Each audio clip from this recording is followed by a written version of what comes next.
Over the past few weeks, there have been more than 300 allegations of sexual assault and sexual misconduct against members of the esports, gaming, and streaming world, some of which involve previously beloved and high-ranking members of those communities. This is a massive movement, working to expose years of predatory behavior and abuses of power. Now, I obviously can't cover all of that in one short video, but my hope is I can at least help you understand what's going on.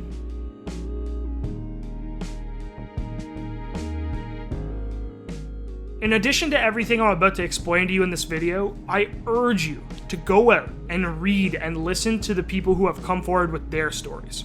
Because there's just no way you will understand any of this thoroughly unless you hear it in their words. It's also worth noting that some of this stuff is hard to hear. There are graphic accounts of sexual assault in this video.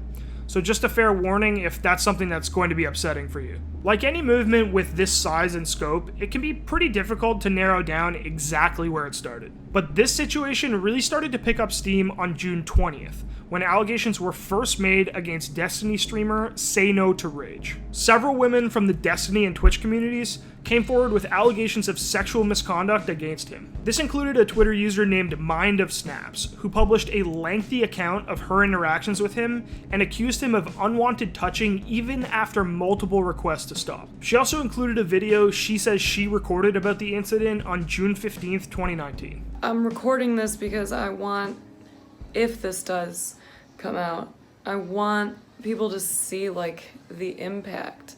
I've been trying to avoid this person who made me feel incredibly uncomfortable for a while, and I feel like I just cannot get away from their fucking name. As each new woman shared their experience, another would step up and share their story. Say No to Rage posted a video on Twitter responding to the allegations and apologizing. That video has since been deleted. 2 years ago, I was privately made aware that I had made someone uncomfortable with inappropriate remarks and behavior. This drove me to immediately come clean to my wife that I had been living a secret and self-destructive lifestyle. I decided at that moment to go into therapy. It needs to be clearly stated that I am deeply sorry to anyone hurt or made uncomfortable by my behavior. And since deleting that original video, he published a massive hour and 15-minute long video on his YouTube channel refuting many of those allegations made against him. The best way to do this is to carefully walk through each allegation and provide evidence that either proves the claims are false or misrepresented, or show an inconsistency in the claims that I was unsafe and avoided. The labels of sexual predator, harasser, and assaulter have been used to destroy my brand and more importantly, who I am as a person. And as the Say No to Rage situation snowballed, the floodgates opened. People from all over the gaming world stepped up and shared similar experiences with other ranking members of the gaming community. Over the course of the weekend, more than 50 accusations were made, and it became clear that this wasn't an isolated incident. It wasn't limited to one game, one platform, or one community. And then, on June 21st, allegations of sexual assault and sexual misconduct were made against YouTuber ProSyndicate. You'll probably recognize his name from his role in the CSGO skin gambling controversy back in 2016. I passed it off as them just being a shitty person, and because of their power and their position, I tried to maintain, a friendly relationship with them until one day I just cut them off and was like, I'm fucking done with this. After that video was posted by streamer The Zombie Unicorn, another user on Twitter, Caitlin Witcher, posted her own video explaining her experience with ProSyndicate, where she alleged that he'd forced alcohol on her and sexually assaulted her multiple times.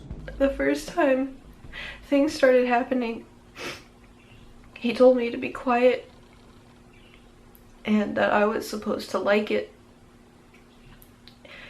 And so I thought he was right because I didn't know any better, because I had never dated someone before. ProSyndicate quickly tweeted that he was shocked by these allegations and that he would have a larger statement on each of the individual claims later on. On June 24th, he came out with that larger statement, refuting all of the claims and calling them a character assassination.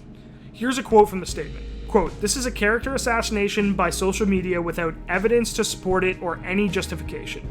These two women have chosen to make horrendous allegations against me for reasons I do not understand, attempting to stage a public trial without giving me a chance to defend myself. end quote. During that initial wave of allegations that included Syndicate, World of Warcraft team Method's star healer Method Josh also had allegations made against him. Josh was accused of sexual harassment by multiple women, including some who were minors at the time of the alleged incidents. In a twitlonger titled My Experience with Method Josh, a woman on Twitter named Alex May accused Josh of engaging in online sexual activity with her when she was 16. And another person accused Josh of, quote, grooming her when she was 14. Since these allegations, Method released a statement releasing Josh from their roster. But that was met with even more allegations that Method knew about Josh's behavior beforehand and never did anything about it. It was the rape thing. It was the girls that came forward. It was the anonymous email. It was the problems that Blizzard had with him. It was the fact that he got banned on Twitch for it. It was the fact that he was being creepy to girls on stream. It was the knife. Like it was fucking 7 or 8 or 10 different things. And it wasn't just one thing that would have been a mistake. After the initial wave of allegations against Josh, further allegations were made against Method co-founder Sasha Steffens and another Method player, Fragrance. Since all of this has come to light, both sponsors and streamers have left Method, including popular streamer SFan. On that same day that Syndicate was first being accused, June 21st, Twitch released a statement on what was quickly becoming an insurmountable number of accusations. And to say that Twitch community members weren't buying the company's supposed sincerity would be an understatement. Twitch streamer Starling continued to pile on the criticism against Twitch when she described this alleged comment from Twitch's CEO. Quote, the CEO of Twitch, Emmett Shear, was asked in an all-hands meeting about partners using their platforms to abuse women, specifically using my case as an example. He chuckled, said, quote, wow, the things that go on our platform. Can't really comment, end quote, and then moved on. Now, this rejection of Twitch's stance was not an isolated incident. It contributed to an organized blackout on Twitch on June 24th, the same day that Method Josh was accused. Also, that incident I previously mentioned with Twitch's CEO wasn't the only accusation made against a high-ranking Twitch staffer. Twitch's accounts director of strategic partnerships, Hassan Bakari, was also accused of sexual assault by Twitch streamer Vio. One of the other major sets of allegations made during that first wave were against a man named Omid Dariani, the CEO of OP Group.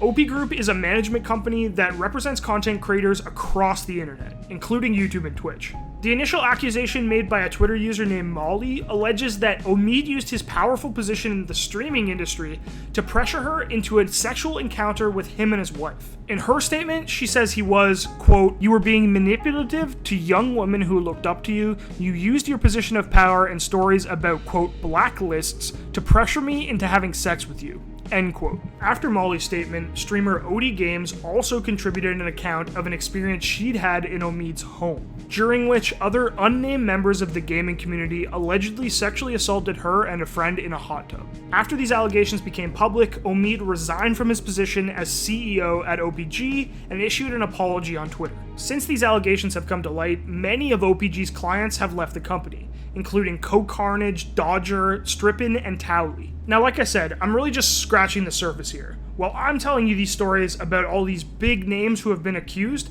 other allegations were coming up the whole time. You know, we're talking going from 50 to 100 allegations in just a few days. Now, until this point, I've been walking you through just a few of the allegations made against streamers and people in positions of power in the Twitch space. But it didn't take long for people in the esports world to also have to reckon with allegations of sexual misconduct and sexual assault. And on June 25th, a Twitter user named Maruna posted a twitlonger with the caption, Toby Wan wouldn't take no for an answer. In the post, she accuses Dota 2 caster Toby Wan of, quote, initiating sexual activity with me against my clear and repeated wishes, end quote. After that initial accusation, Toby Wan's casting partners, Syndrin, who's been Maruna's longtime boyfriend, and Capitalist, both said that they would no longer work with him. Valve also took action and immediately removed Toby Wan's voice lines from the International 10 Battle Pass. Beyond the Summit and his agency Code Red Esports also cut ties with Toby Wan.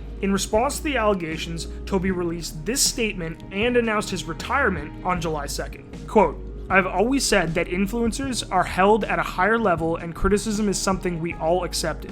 But after this experience, it has turned to something more toxic. This is not something I ever want in my life, or especially to have any effect on my family. As of this post, I will cease to have any public image in esports.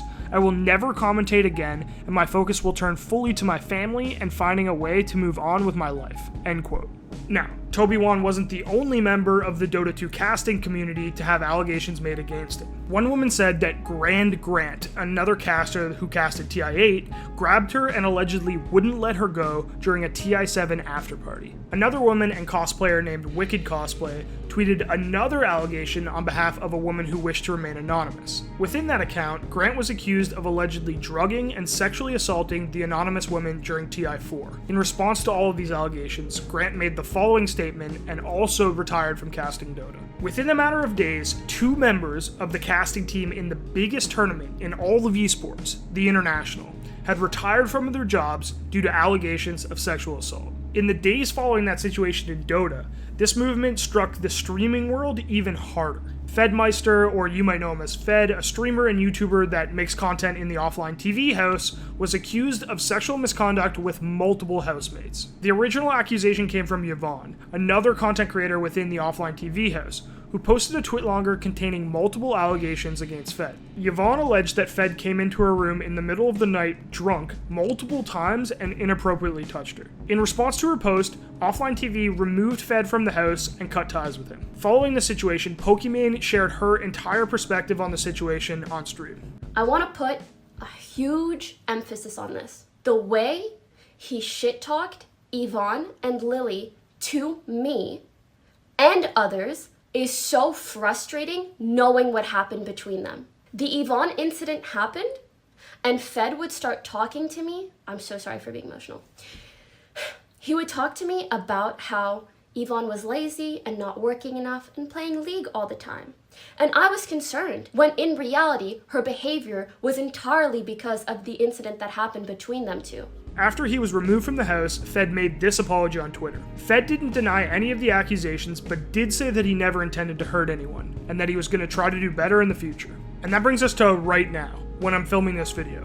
There have been more than 300 allegations of sexual assault and misconduct in the gaming and streaming world. And this situation just hit the Smash and fighting game community hard. Top player Nairo and commentators Sinpai, Kitaro, and D1, and EVO co-founder Mr. Wizard all had their own set of allegations made against them in the same day. Smash Ultimate player Puppey's twitlonger alleges that he had a sexual relationship with Sinpai when Puppey was 14 and Sinpai was 24. Members of the fighting game community immediately started tweeting about an organized boycott of this year's EVO after the specific allegations made against co-founder Mr. Wizard. He was alleged to have on multiple occasions pressured young boys into removing their clothes. After that, EVO released a statement saying that Wiz had been put on administrative leave. And then, on July 2nd, EVO announced that this year's event has been cancelled. In the days following EVO being cancelled, legendary Smash player Zero was also accused of sexual misconduct with minors. An artist who goes by Jisoo Artist on Twitter said that Zero was, quote, "You were showing me explicit Craigslist ads of sex workers and hentai on the big screen and constantly harassing me at the Sky House when I was 15, end quote.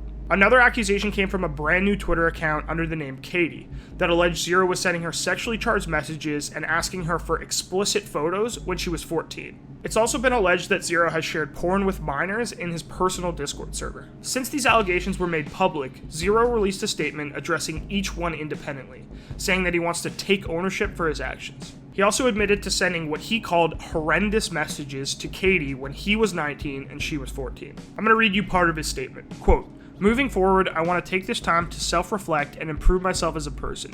I always wanted to inspire people and be a beacon of reason. I failed and I've made terrible mistakes that I deeply regret. I want to learn to be a better person one day. I'm so sorry to everyone involved." He also added that effective immediately, he was banning himself from all Smash events. Since the release of his statement on Twitter, many have called it into question, including Jisoo. She released a Google Doc where she collected more allegations against Zero, including asking Katie for sex after he knew she was underage, and offering to fly someone out to an event so they could meet in person when she was also underage. Tempo Storm, Zero's org, and Facebook Gaming, where he signed an exclusive deal to stream, have both dropped him. Now, the cases I've just named are just a handful of the more than 300 accusations that have been made over the past few weeks. I could quite literally sit here for hours and not be able to get through everything. It's quite clear that there's a problem here. It's not just a few bad apples or whatever people like to say. There is an institutional problem here. I hope this brief synopsis can help you understand what's been going on over the past few weeks. But I can't tell you the whole story. For that, you're gonna have to watch these videos and read these tweetlongers. In order to properly understand what's going on here, it has to come from the victims, not just a third party like me. My intention is to help amplify those voices, not replace them. So go and make the effort, so you can actually try to understand what these people who have come forward are going through. Hundreds of them.